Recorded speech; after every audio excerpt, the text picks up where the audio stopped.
Again, welcome everyone. We'll be getting started momentarily on this first public meeting on the Reimagine the COMET, the transit choices and concepts.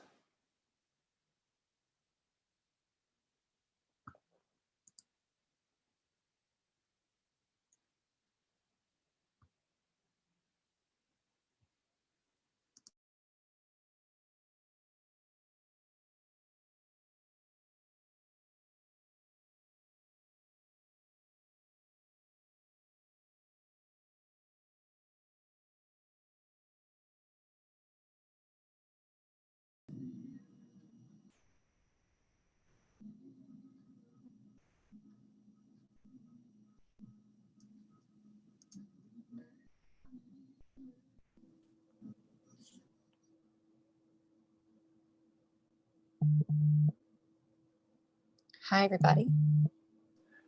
Hello, folks. Welcome.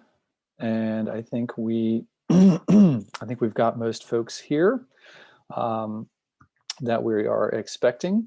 So I want to say welcome to everyone and thank you for attending our attending this first public meeting on Reimagine the COMET, the transit choices and concepts meetings, the first of 2 meetings this month about the transit concepts and choices for the COMET in this study.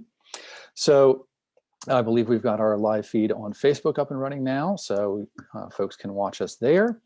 We've got, looks like 10 attendees and a couple of additional folks here as panelists to participate in today's meeting. I am Scudder Wag. I am with Jarrett Walker and Associates, and I am part of the team that is working with the COMET on this study. And I want to welcome you all.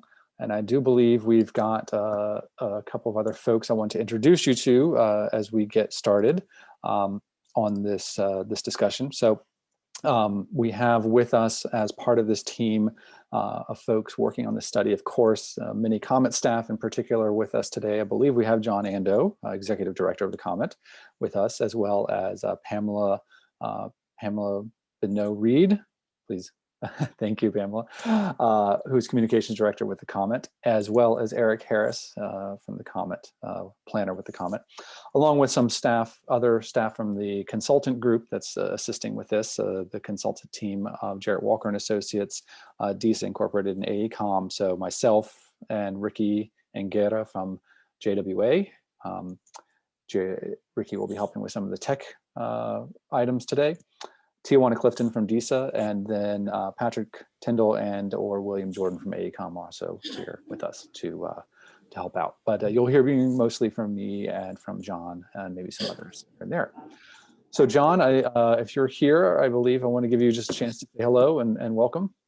You there? Yes, Scudder. I am here. Hello.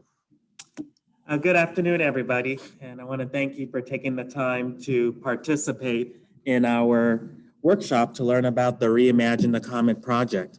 This project is going to be critical for Richland and Lexington County residents on how we're going to build a brand new transit system that will make travel across the counties and within the counties much more easier and faster than the present transit system today.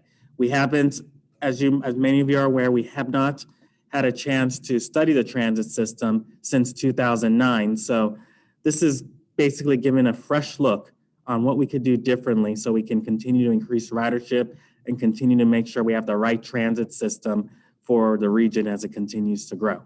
So again, I wanted to thank you for participating.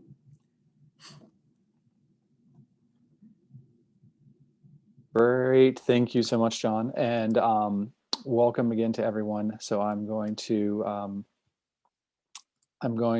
now go through this presentation about what's going on in this study, and then we'll have a chance for questions and answers. Feel free as we're going through this process. Don't be shy, but please be courteous when asking questions. We have you should have on your screen, if you're on the webinar portion, of this this meeting the Q&A button to ask questions. We encourage you to put all your questions there, and Ricky and Tijuana and I will be using that as a way of tracking all the questions and answering them either in that box by text or verbally. You can also use the raise the hand function if you want to ask your question verbally. So feel free to do that as well. And then you can use the chat box to share ideas or thoughts as we're going through this process. And in particular, if you're having any technical questions or technical problems, you can use that to ask technical questions and send a direct message to Ricky, who can help with some of those technical questions. So we imagine this is not your first virtual meeting in this day and age. So hopefully everyone finds this workable and can get the help you need and get your questions answered. So what's Reimagine the COMET? What is this study? It is it's a study and ultimately a transit plan that's going to reconsider the entire regional bus network and consider possibly significant changes. It's a partnership between the COMET who runs service, but also the regional council governments, CMCOG, and all of the funding partners in the region, which, Richland County, Lexington County, various cities, Columbia, West Columbia, and others who either directly fund in some way service or are otherwise partners in making service useful around the region, because getting to and from a bus involves, walking on sidewalks that cities and counties and the state manage, and all of those other things that ultimately make the usefulness of transit a partnership amongst all of these different groups and agencies. So as this partnership, it's considering immediate changes, what could be done in the next year in changing transit service in the region, but also ultimately a plan for the next 10 years. So officially, this will also be a short-range transit plan for the region, looking out up to the next 10 years.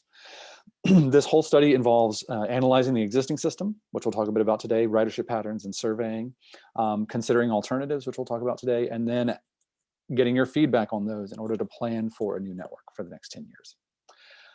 So our agenda today is really those first two parts, to talk about some of the existing conditions in Columbia and the potential future transit concepts, get your feedback on those, and some polling and discussion here in Q&A at the end.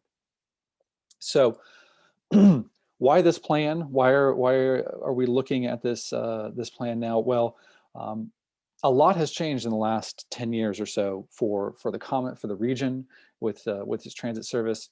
This is a graph showing the change in ridership in blue, passenger trips on transit, and the amount of transit service, which we quantify in service hours, which one service hour is a bus running on the street for 1 hour. And you see from 2013 to 2017, that service and ridership patterns have gone up and then way down and then way back up, in large part because of big funding changes.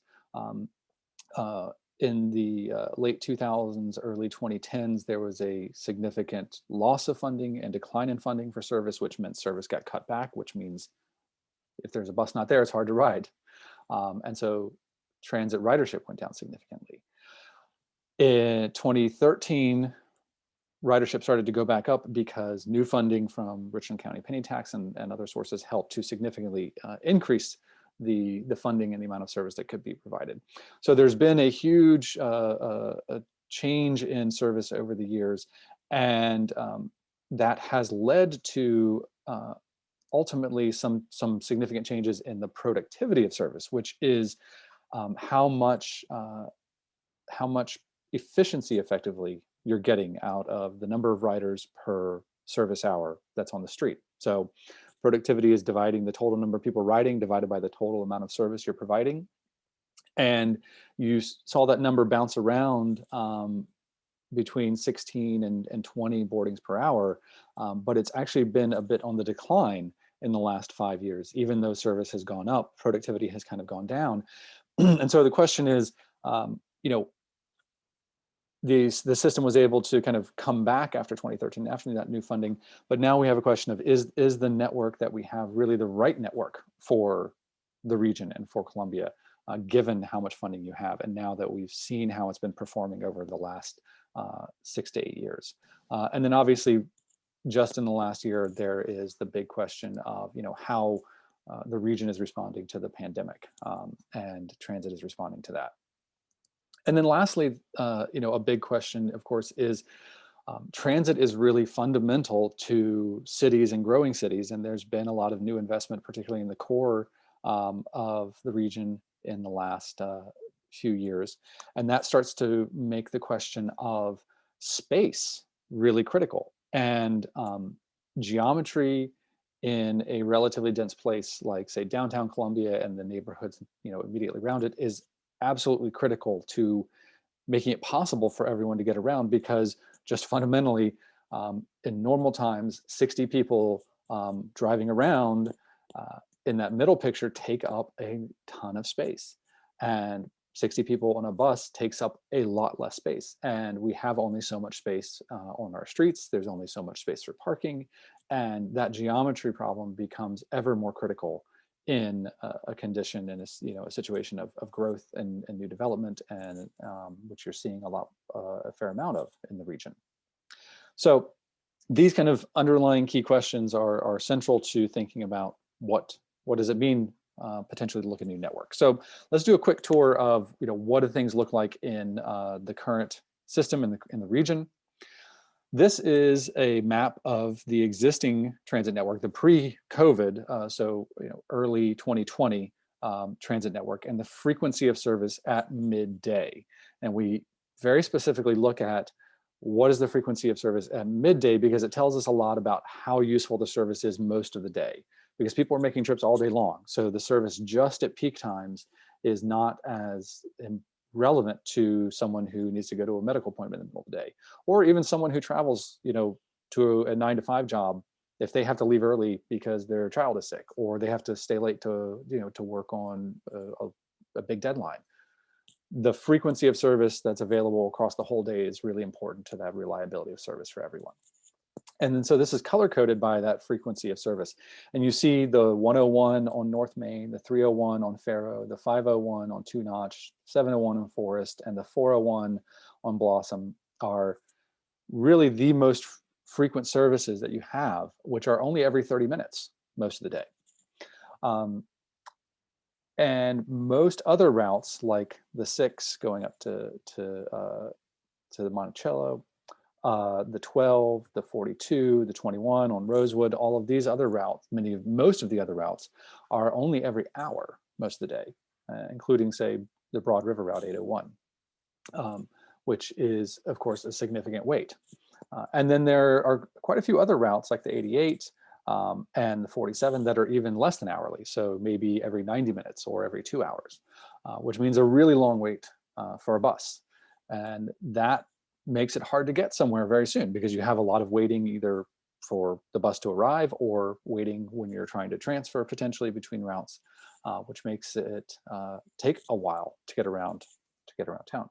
So this frequency is really critical to thinking about and understanding how useful service can be and where it can take you. And one of the things that we really want people to think about when they think about what can transit do for you, what can transit be for the region, is where can transit take you in a reasonable amount of time?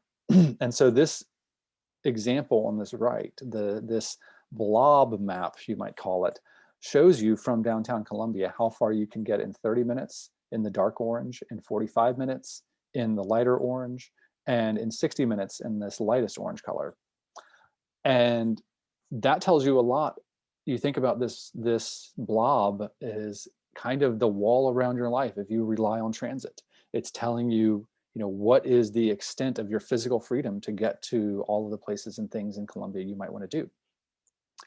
And we're not just concerned about what area this covers. We're really interested in how many jobs, how many people, how many shopping destinations can you get to? Because that's really telling you, the usefulness of what's in that area.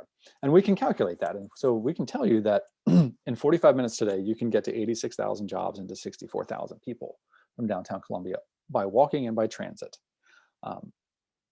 And that tells you a lot about how much the transit system is, providing you access and freedom to opportunity across the city. So that these maps and more are in our Choices and Concepts report, which is on the website, which I'll refer to a couple times here, where you can get a lot more detail about how all of this is analyzed in the existing system. But I really want people to think about this and this kind of a map as an expression of the freedom and opportunity you can reach, because if we can grow those blobs, we can help more people get to more things sooner. We can help people do more.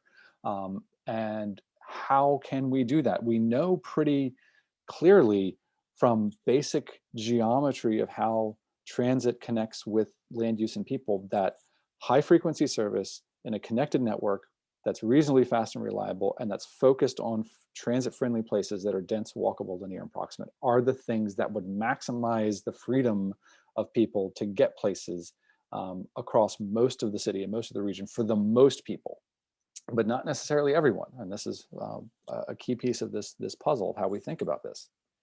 And frequency absolutely comes first. It's not something that folks who say drive most of the time would automatically think about as the most important thing, but it is really the first and most important factor in the usefulness of service, because it offers three really critical and important benefits. You can go when you want to. When service is frequent, if it's every 15 minutes or every 10 minutes, you're not thinking about a schedule. You can walk out and know that a bus is coming soon. It makes connections between two frequent routes really easy. You know when you get off of one bus and cross the street to catch another bus that it's coming soon when they're high frequency routes. And then ultimately it's a backstop for reliability. If there's a bus coming every 15 minutes and the bus that's just about to pull up breaks down for some reason, there's another bus coming soon. If you're on an hourly route and the bus happens to break down, it will be a long wait for another bus to come. So for trips, for most trips, and particularly for shorter trips, the waiting time for service is the most important factor in determining how long it actually takes you to get somewhere.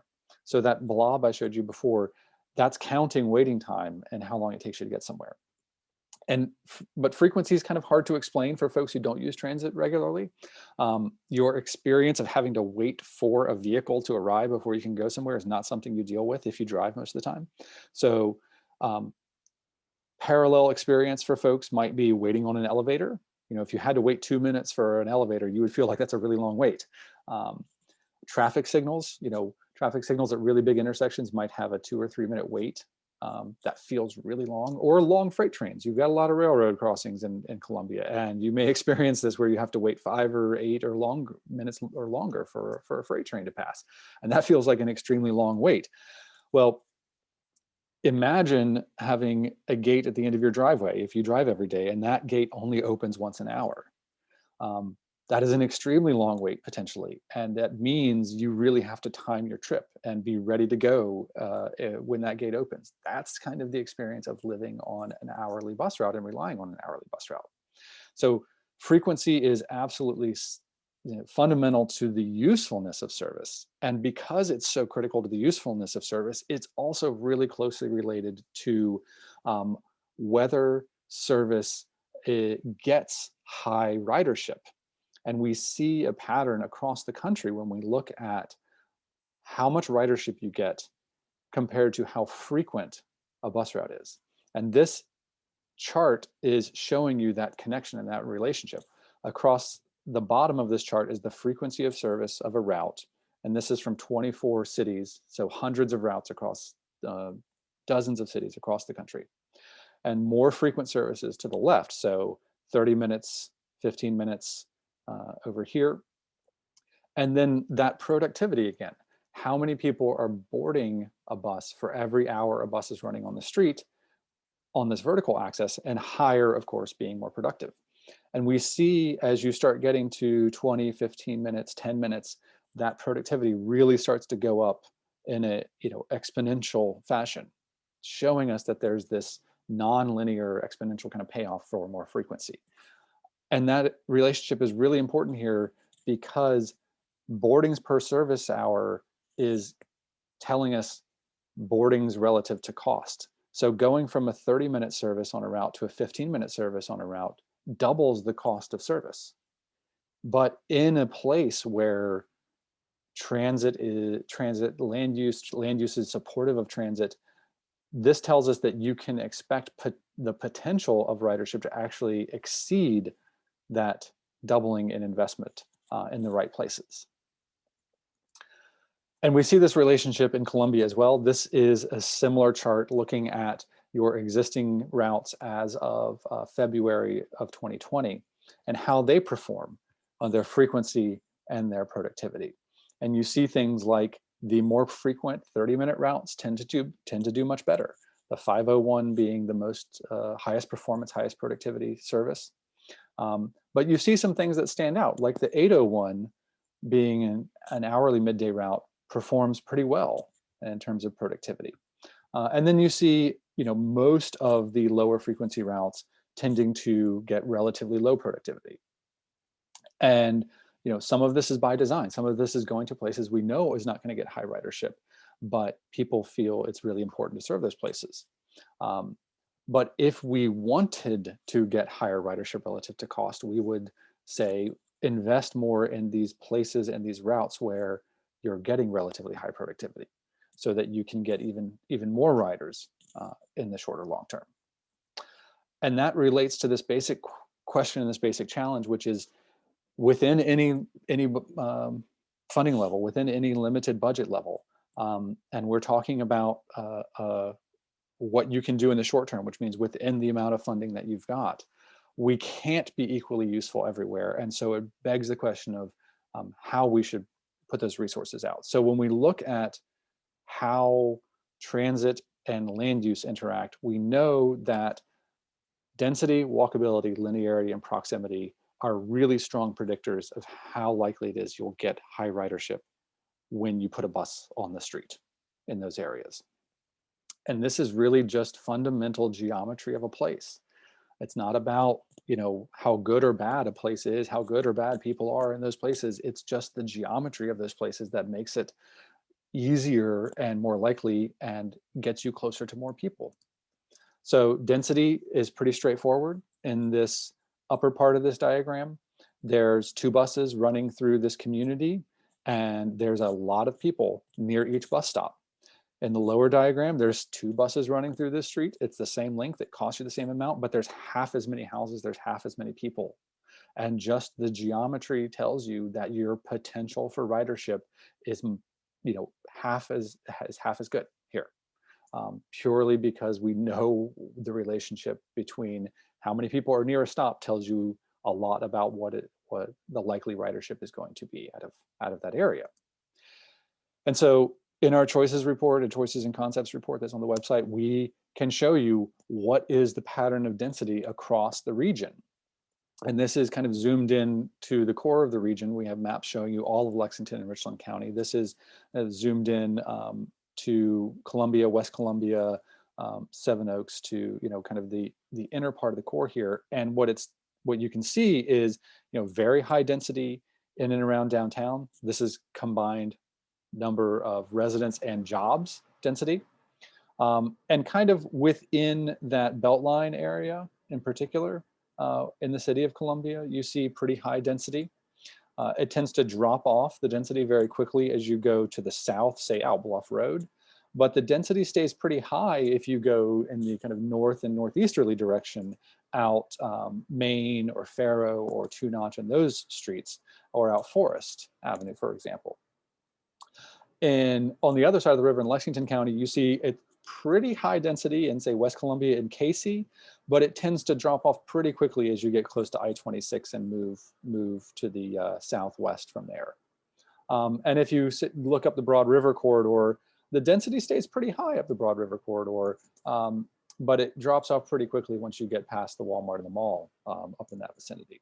So we can see this density pattern and what it tells us about the likelihood to get high ridership in any particular part of the region. But that's not the only thing that matters. Walkability is really important. So if you can, if you can walk to a stop makes a big difference. So are the streets reasonably well connected so you can actually reach a stop? Or are the streets all disconnected with lots of cul-de-sacs that makes it hard to walk from a stop to a place you can see, but you have to go a very circuitous way to get there? Also, you've got to be able to cross the street. If you can't cross the street on a street with a bus route, you've really only got service in one direction. So, is there a place to cross within a quarter mile or so of where the bus drops you off? If not, it's going to be pretty hard. And we can assess that walkability in terms of the connectivity of streets, for example, and this heat map shows you a bit of that. This is pretty similar to the density pattern map that we showed you before. So there's a lot of similarity between those two maps. Linearity is another really critical feature. So can you run a bus line in a relatively straight line down a major street and have big destinations in walking distance right off of that main road? Or do you have an office park a half a mile off a cul-de-sac back off the street? Do you have, the shopping center a half a mile behind parking off the main road? And do you have a college on a hill way back off the main road? That means your bus has to deviate off of these streets and take longer and cost more, and also make people feel like they're going way out of their way to get between destinations. So the more linear a path with destinations along that straight path, the more likely you'll get high ridership. And then proximity, pretty simple. If two destinations have a lot of activity and they're relatively close together, we can run a bus and get a fair number of people using that service. If those destinations are far apart and don't have much between them, it might take two buses to run the same frequency, and you're not likely to get as many people using it. So this relationship between the density, walkability, linearity, and all of that, and frequency of service means we have a challenge of how that geometry aligns with the cost of frequent service, which means different goals for service lead us in different directions in how we design service. So if you were the city council for this little town on the right here, and you had 18 buses and all of these dots were people and jobs and all of these gray lines were streets, how would you want service for this town designed? If you told me, and I was the transit planner working for you, that you wanted to get as many people riding the bus as possible so that you protect the economy from congestion and you get as many people out of cars as possible and all those other things that come with lots of people riding, I would tell you to design a transit system that looked like this on the right, with just 2 routes, 9 buses running on each route. So you have a bus coming every 10 minutes, maybe every 7 minutes, very frequent. And most people and most jobs are near service and near very useful service that they're likely to ride because it's so frequent, because it's easy to transfer where you have these two frequent lines crossing. And I would say it's okay, because you're going after a ridership goal, that you're only serving 70% of the population, because your main performance measure is productivity. How many people are riding relative to the cost of the 18 buses you're running? And so the goal is, useful service in the places where most people are nearby, and you can compete for trips relative to the other options like driving or walking or biking. Now, Mr. Jones, who lives down here in the southeast corner, or Mrs. Smith, who lives up here half a mile from the route, they might say, this isn't fair. I don't have service. I pay taxes too. Why aren't you serving me? And they might call you up as the city council and say, this isn't treating me fairly. And I would say, you asked me to focus on a ridership goal, and this is what achieves that goal. If you want to treat every person equally and give service to everyone equally, that's trying to achieve a different goal, which is what we might call a coverage goal. And if you do want that kind of a goal, then you're going to spread your service out onto lots of different streets on many, many routes. But with only 18 buses, then you only have 1 or 2 buses on each route. So your routes are only running maybe once an hour. And so even though it's expensive to serve these relatively few people in these corners, and we're spreading our service out, you have told me that is now your goal. And that's led me to tell you this is the kind of network you would design for that. But you're not going to get many people to ride because the service is so infrequent. It takes a lot of time to get places. But if the primary goal is coverage, then I'm going to say, that's fine. Your performance measure is how many people and jobs that you're serving with basic lifeline service, and are you getting some service near everyone? That is your goal, and if you're achieving that, then you are succeeding at what you're trying to achieve. But it leads you to design something completely different, and some people might feel like that's unfair to them because it's not giving them very useful service. So Both of these goals are important. Many folks want transit to achieve both of these goals. And ridership goals lead us in the direction of supporting dense walkable development, getting people out of cars, protecting the economy of congestion, all things that a lot of folks want. And that all leads us in that high frequency direction, but only serving some of the city, some of the people, and some of the places. A lot of people want us to achieve coverage, access for all, lifeline service to every city or town or neighborhood. All of those are things a lot of folks want. And in fact, many people want us to try to do both of these at the same time. The challenge is we can't do, we can balance these goals and think about the fact that they are in conflict and try to figure out how much of your service to go towards ridership goals or towards coverage goals. The challenge we face is spending $1 on a ridership goal is $1 you don't spend on the coverage goal when you go and do that, and vice versa. So a bus that's trying to achieve a coverage goal is a bus you could be using to achieve a ridership goal. So we want you to help us think about what's the right balance for the region, for the COMET, because this is an important value question. It's not a question with a technically right answer. And when we look at your existing system, when we analyze your existing system, we would say that about 45% of the resources, the dollars you're spending on transit are going to ridership goals, and about 45% are going to coverage goals. And there's about 10% going to duplication that we might be able to kind of free up for other useful things. So some of that duplication is things like soda cap shuttles are somewhat duplicative. There's some route overlap in a few places that are, you could free up resources by separating routes farther apart, and so on. But the really big question is, how do you want to balance those two goals? So we have designed two very different looking potential transit networks that help you see what would it mean to significantly shift the dial on ridership versus coverage in the region. And we call them the ridership concept and the coverage concept. So the coverage concept, and again, this is all in more detail in the Choices and Concepts report. This is a network that stays relatively close to your current balance. It's 50% ridership and 50% coverage in terms of your resources. And you see, like the existing network, again, this map is color coded by the frequency of service.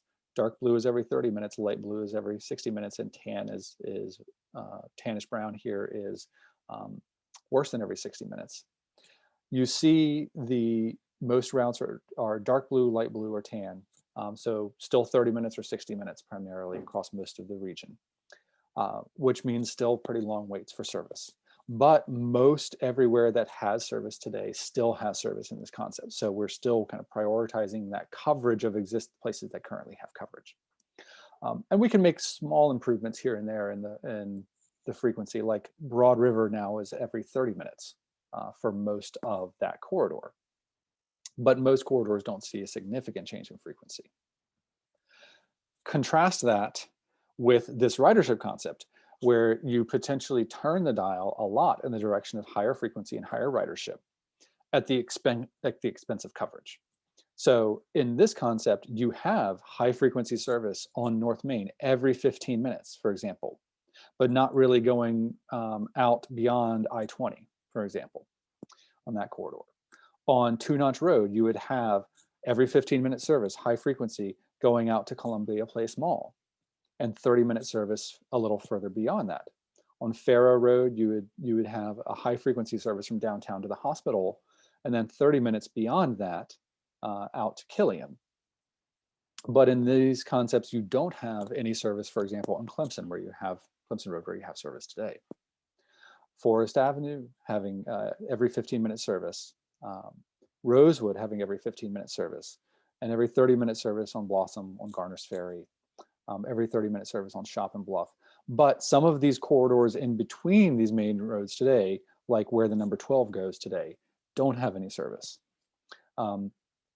And other corridors, Polo Road that has service today, has no service. So you would be sacrificing some coverage, asking people to walk farther, potentially, but in a lot of places, you would be getting to more frequent service. So just some quick information about how do these networks perform, how do they look. We can measure things on proximity to service, how close you are to a bus route. So if you're within a quarter mile, and we can compare, for example, the existing network, the coverage network, and this ridership network. And you see today about 35% of people are near some kind of transit service in the existing network. And a little more than 30% would still be near service in Richland County in the coverage network. And the ridership that goes down to 20%, but now this red part of the bar is telling you that now 8% of people would have access to frequent service, which is today no one has access to every 15-minute service in the region. So this is telling you, that trade-off of fewer people have access to some service, but now more people have access to more frequent service is that trade-off between ridership and coverage. In Lexington County, we don't move the dial very much, and this is an important thing to note. Richland County has a lot more service than Lexington County because Richland County penny tax funds a lot of the COMET service, and therefore most of the service is in Richland County.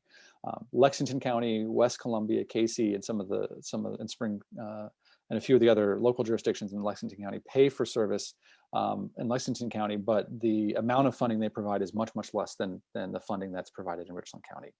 So there's only so much we can really kind of move things around in Lexington County with the very minimal amount of service that's there. So there's not a huge difference in Lexington County and what these concepts do, because we just can't move much around with the pretty small amounts we're working with.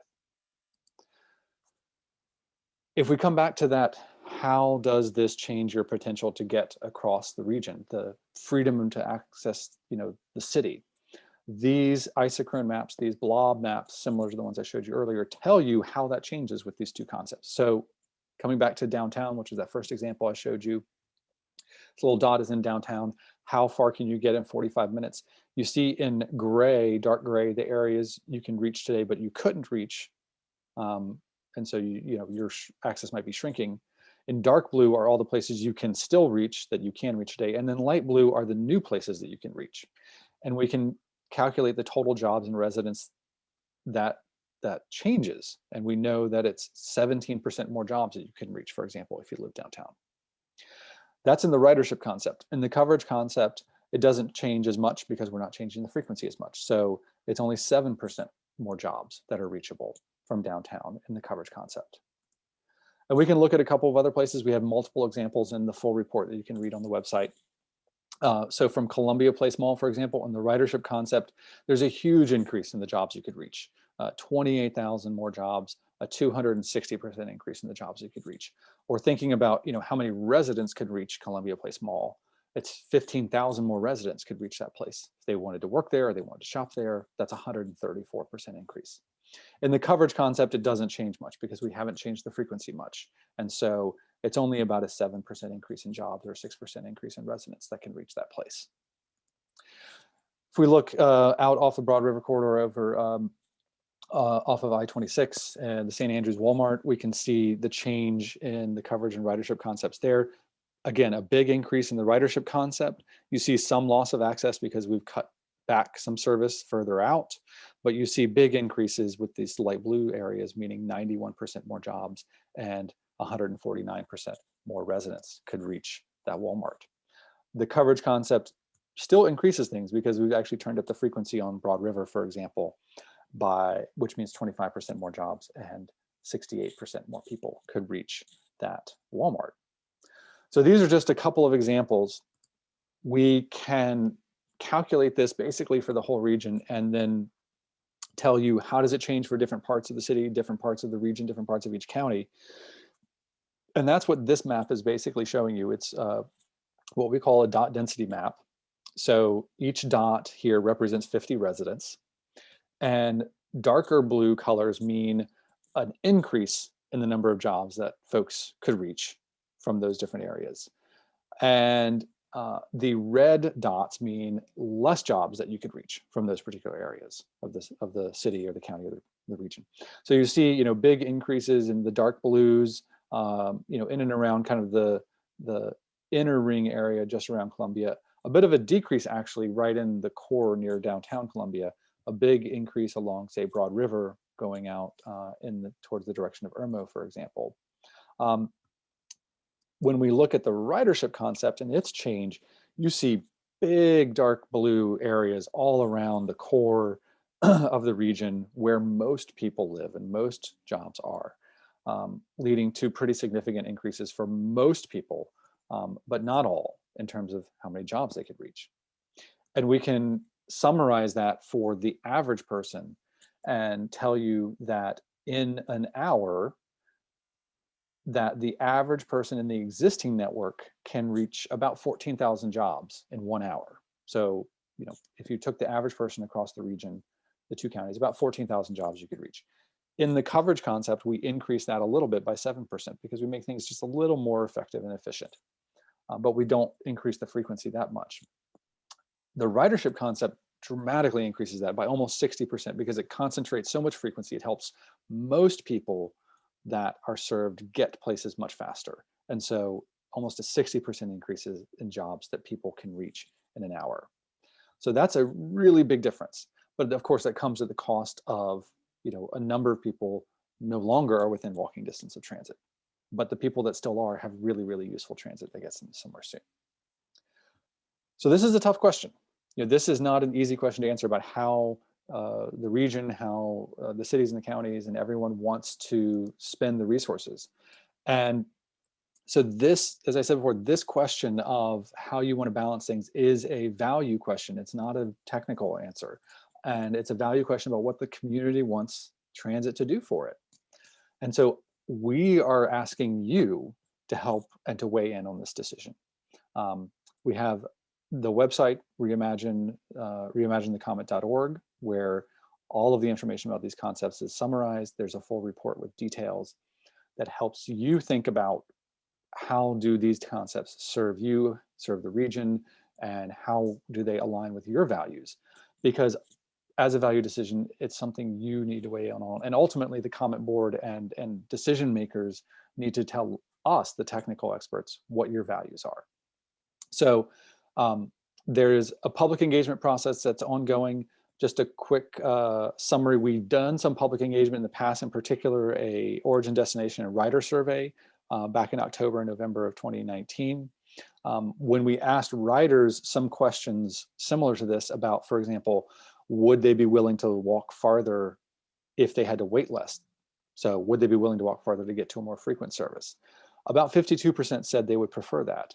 48% said they would like a shorter walk with, even if it meant less frequent service, which is something that would align with coverage-oriented network. And then when we asked them if they wanted more routes to more places, which is a more coverage-oriented thing to do, 61% of people said they preferred that versus more frequent service in the busiest places, which is what 39% of people said there. So that was some initial input we got from folks, but now at this point, we're really wanting to get your input on these concepts and the riders, the general public, and everyone. So our team has already been out asking riders at Comet Central and other transit centers to respond to our survey. We have a survey online. We have a survey on paper that our team is taking out to Comet Central and other busy transit centers to ask people to respond to this concept.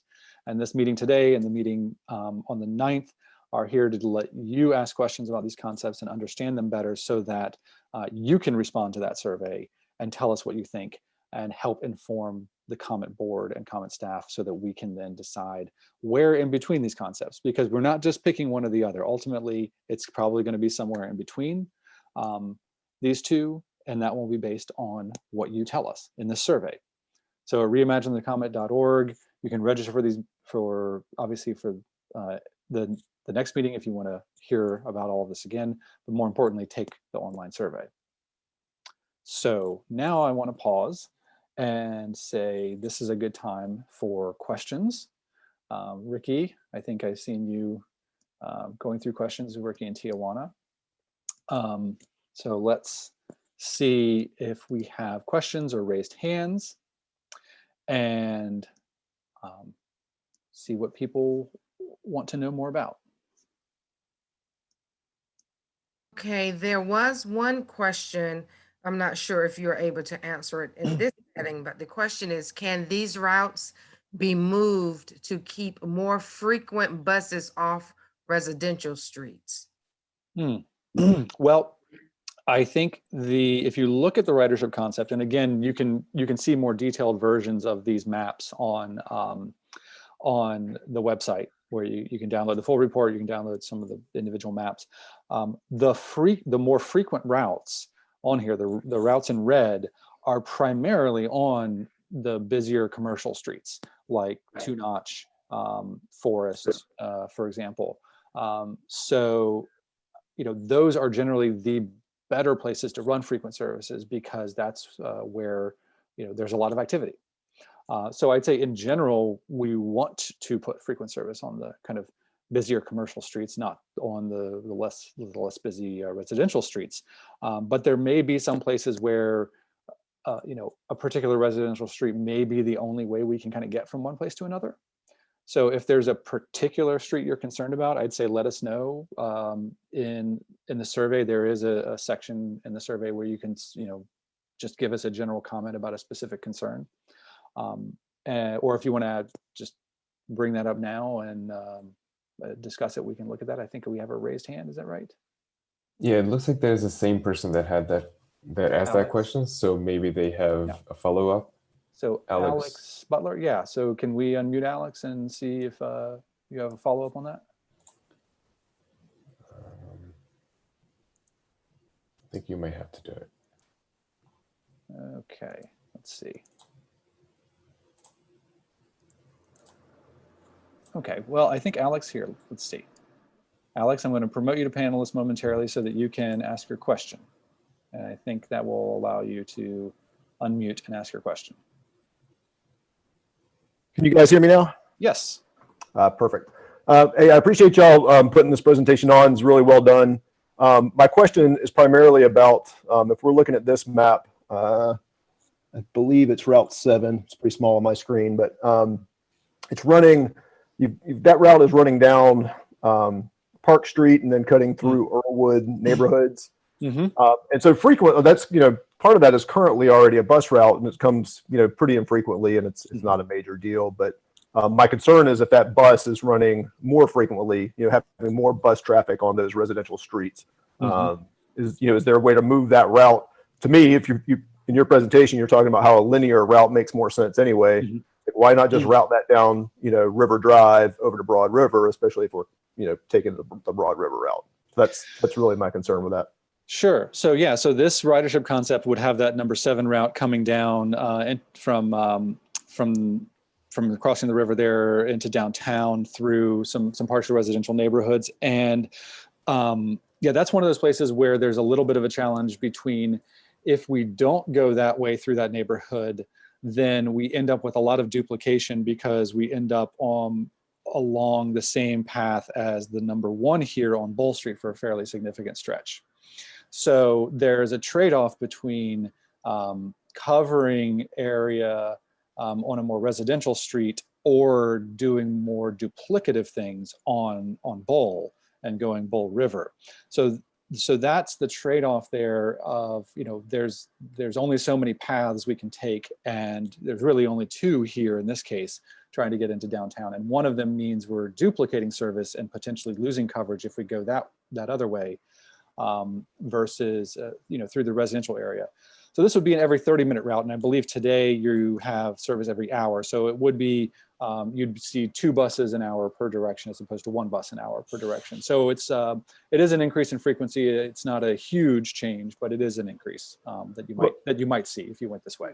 Yeah, and I guess my other concern with that is have y'all collected data on where people are actually getting on these routes? So I know y'all have data on. So is there data showing that there's a large ridership going through that neighborhood, or are people getting on the bus in that in the neighborhood along this route, or are they getting on at other points in the route?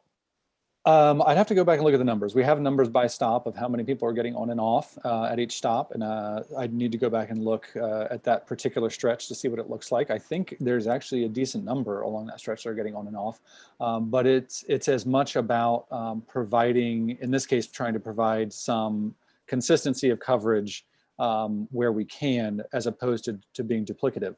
But it's certainly something we can think more about as we're eventually going into the next phase of actually drawing service. So I'd encourage you to reiterate that comment in a survey response so that it's officially there in that survey response, and we can bring that into the thinking of the next phase. Yeah, thank you. I have done that. My concern, again, I don't tend to use the transit system, so I'm looking at it from that perspective. But from somebody that's going to be living on that bus route, like having buses come through the neighborhood, tends to me, it's a safety issue when we have large buses coming through congested residential streets. And I know that that's, you're all looking at it from the, productivity of the bus route, but just maybe that's something else to consider is, are the streets that these buses on, are they appropriate for a bus, or is it more appropriate to run it down a larger artery? And with that, I'll let y'all go. Thank you. Thank you, Alex. I see we've got a raised hand from, I think it's Mike. Is that right? I think you can unmute yourself if you have a question. Unmute. Oh, yeah. Is there a way to do more of a ridership level in Lexington County versus, if we do more of the coverage area in Richland County, is that possible? Or so it is possible to kind of think about the balance between ridership and coverage separately, since particularly for say West Columbia, KC, that area, because the network is the routes that run through there are pretty separable from the rest of the network.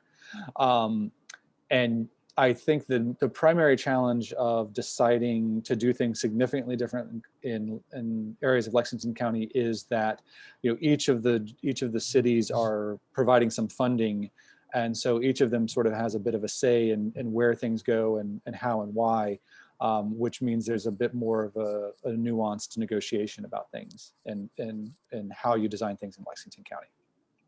Does that make sense? Okay. Yeah, it does.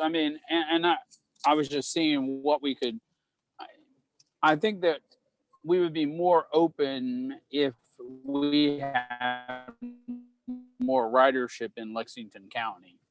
I think that might help the funding issues some. Yeah. And I think if it was more of a ridership model, that would help as well.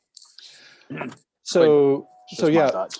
Sure. And I think the primary challenge we run into is the funding amounts in Lexington County are so small that it's extremely hard to provide any kind of significant frequency with the amount of funding that's available in Lexington County. So it's pretty hard to create something that is very useful with the pretty limited funding. So it's going to be a challenge in Lexington to do much at the current funding levels. So here's the other thing. What if you were to up the funding level? Let's say that you up the funding level, I don't know, 50,000 or 100,000, maybe in West Columbia or Lexington. Could you put together a potential thing of what that would do? Would that dramatically increase or would that somewhat increase it, or what? I think we probably need to have a follow-up conversation on that to talk about that in more detail. And so let's set up a meeting with you and John and potentially others from West Columbia to talk about that more, because there is, more funding could make a difference. I think we certainly need to talk more about the details of how much it would take to make a significant difference. Right. Okay. Sounds good. All right. Thank you. Thank you. All right. Did we have any other questions come in? I think there was one more, and Joyce Mason put in the chat, have you considered light rail? So light rail, just say really quickly, light rail is something that is very useful when you need really high capacity, meaning you're moving lots of people. So, you think about the range of transit technologies from, small buses that do service, for example, in Lower Richland, where you have pretty rural, low density, and so you're not carrying a lot of people at any time, up to New York City subway service, where you have 10-car long subway trains. You're kind of going up that continuum as you need more capacity to move lots of people. And the reality is, at the density levels for Columbia that we're talking about and the investment levels and service that we're talking about, you don't really need light rail capacity levels anytime kind of in this 10-year window that we're looking at. If you had significantly higher funding levels for service, and you had some significantly higher density in certain corridors, you'd be talking about, potential for light rail. But the where we are on that continuum right now is definitely in the zone where buses do great work and can provide a lot of freedom and mobility. I think we had one more hand from a Scott Cook here. So Mr. Cook, I will allow you to speak. Hi, can you all hear me? Yes. Hi, it showed up under my manager's name. My name's Gotcha. Sydney. I'm with News 19 WLTX.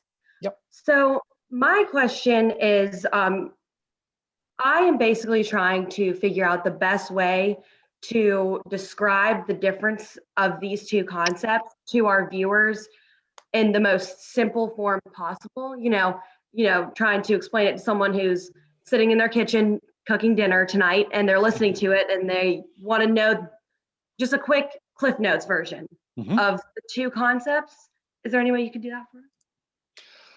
I think the Cliff Notes version we can tell you is the coverage concept is something that's more like today's network. It means longer waits, and most people would not find it very useful, but it serves lifeline access for more people. The ridership concept means most people have much more useful service. They have to wait less, and a lot more people will end up riding. That's the basic difference. All right, thank you so much. I appreciate it. Sure thing. All right, I think we got one more raised hand here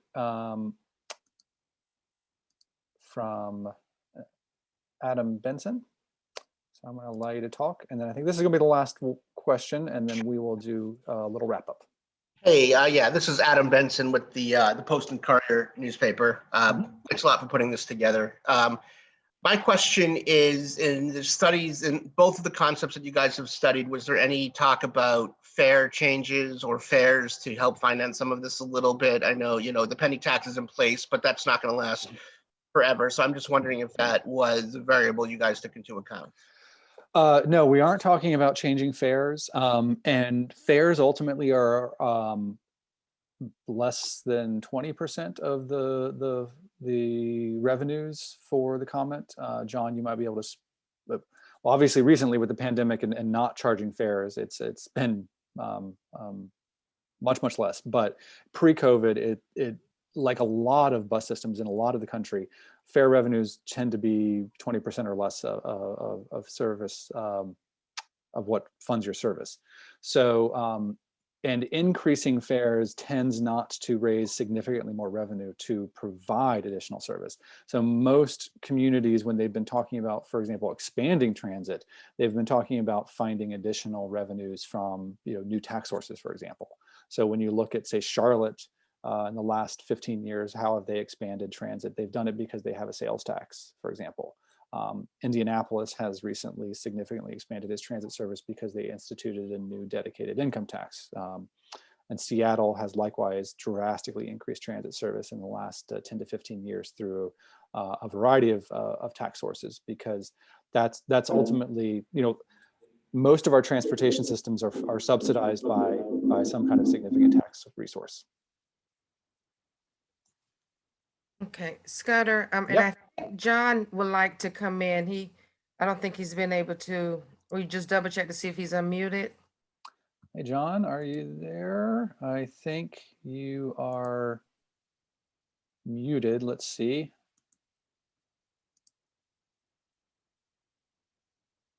Are you there, John? You hear me okay? We got you now. Yes. If you could unmute Paige, then I could talk better. I think we're getting an echo, so you might be on here twice. Okay, he's asking to unmute Paige. Oh, Paige. Again. Paige who? Jernigan.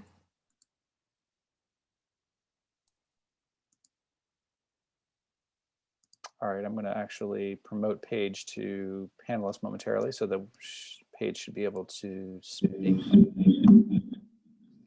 Go, Paige. We're still getting an echo from Yeah, the echo's John or bad. someone.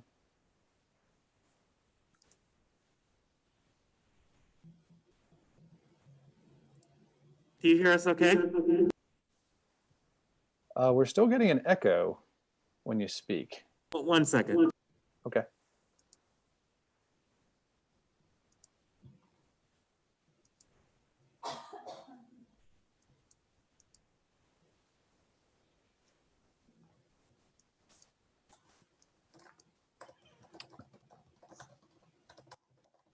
John, are you there?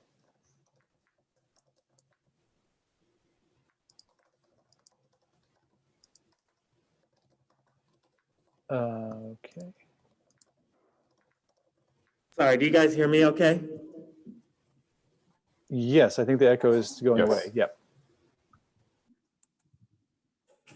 Okay, I apologize. We're Okay. in the large conference room and we're having some technical difficulties. Okay. I just wanted to address a couple comments. As it relates to the comment about the bus service to the neighborhoods, we do have the present Route 6 that operates through there on a hourly basis.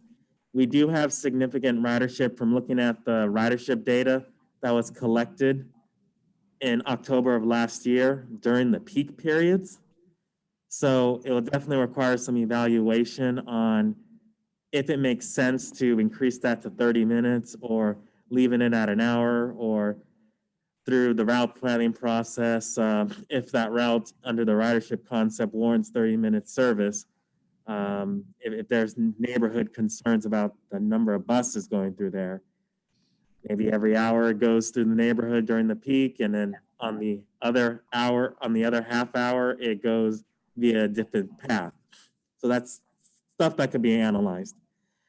As it relates to the Lexington County concept that Councilmember Green brought up, I think it's worth a value to, as part of the study, to look at what would it cost if we were to increase services in Lexington County, frequency, for instance. What is that dollar value that the COMET could go back to the county and the jurisdictions on seeking additional local match funding? And then on the fare concept, there's no plans for a fare increase. The board did approve a fare increase in 2019. However, it is going to be the plan to look at the fares every couple of years just to make sure that we are generating enough revenue to cover our operating costs and keeping pace with the consumer price index. The prior fare increase to 2019 last occurred in 2007. So we want to be mindful going forward in the future that we're doing incremental increases and not huge increases. All right. Thanks, John. That's very helpful. And perhaps we can post that origin and destination data on the website so people can see just the ridership patterns on many of these corridors. Yeah, well, we also, the ridership patterns are also, the ridership patterns by stop are in the report. There's a map of that, for example, in the report. And then the origin and destination data is summarized in a presentation on that survey, which is also on the website reimaginethecomet.org. So perfect. That's there. Folks can dig into that, and if they have follow-up questions, you can send us a question via the website. So we're a couple minutes past noon, but if we can just really quickly, I want to close by asking a couple of quick polling questions of folks. So we want to ask these questions. These are similar to questions that are on our survey, and they are about how you respond to these concepts and to these possibilities of changes. So the individual experience of frequency versus coverage and ridership versus coverage is a lot like the experience of walking versus waiting. So if we concentrate service onto fewer, more frequent routes, you might have to walk farther but wait less. If we spread service out with more routes, it means longer waits but possibly shorter walks. So this is kind of the math of that. If you're this person who lives here and you have a short walk to a 30-minute route, you have a 17-minute average time until you actually get where you're going when you do the math. versus if we consolidate that service, it's a longer walk now, but a shorter wait. So it's actually less time until you get where you're going. So we want to ask you how you feel about walking versus waiting. And Ricky, I believe we can run the polling to folks to respond to tell us, do you prefer to minimize your walking, having a walk a short distance, but wait longer for your bus? Or do you prefer minimizing waiting? You're willing to walk farther to have a shorter wait for your bus. So just real quickly, if folks respond to that and tell us what you think about this walking versus waiting trade-off.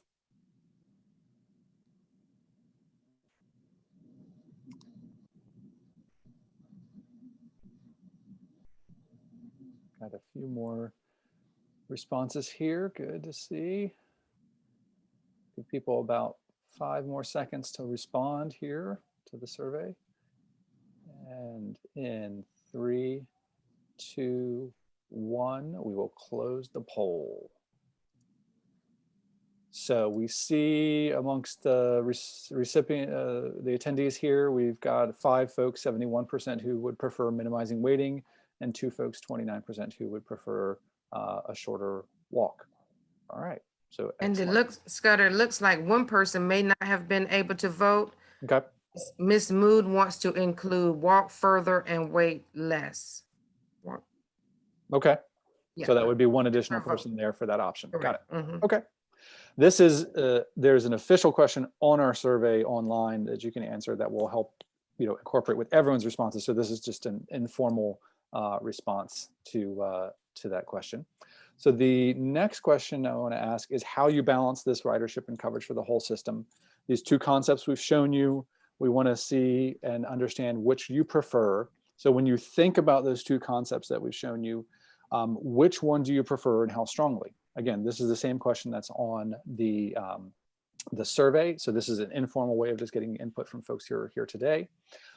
So if you launch that poll, Ricky, there we go. Thinking about the coverage and the ridership concepts we've shown, which do you prefer? Do you strongly prefer the coverage concept? Do you kind of lean in the direction of the ridership concept? Are you kind of halfway in between? You want to see something that's about half of the coverage and half of the ridership concept?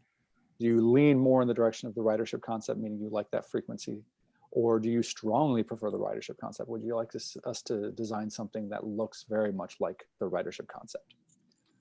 So this is, again, just like the question we have on the online survey, which will help us understand what everyone thinks about these concepts and ultimately guide the board and others in telling us what we ought to design for the COMET network for the future. So I see we've got about 5 respondents so far, and we'll give folks about 5 more seconds to respond here. So in 3, 2, 1, and we will close polling. So we see most people lean or halfway in between or lean in the direction of the ridership concept here in this group. So share that real quick so you all can see about 1/3 of you halfway in between, about 1/3 leaning towards the ridership concept. And just to interject also, Ms. Mood wants you to know that she leans towards the ridership concept. Okay, so 1 extra vote there for that. So kind of most people here at the halfway point are leaning or strongly in the direction of the ridership concept. So great. So thank you everyone for your time today, for staying on a few minutes beyond our time. This engagement process about the concepts, the online survey, the paper surveying that we're doing and so on is going on through the end of December. So encourage your friends, spread the word on social media, tell your coworkers and others to participate. Go to reimaginethecomet.org and learn more about all of this. Take the survey because that will really inform the COMET board and staff to tell us what to design for next year. So thank you all so much. With that, I think we're done. John, do you want to say anything else? Say a word of goodbye. Oh, I don't think we have you. You're still muted. I will. Okay. Yeah, so thank you everyone for participating today. Your input helps us to make this transit system, the COMET, the best that it can be and of maximal service to the people of the Midlands. Thank you again. Thank you so much, Pam. Thanks, everybody. Have a great day. Bye-bye.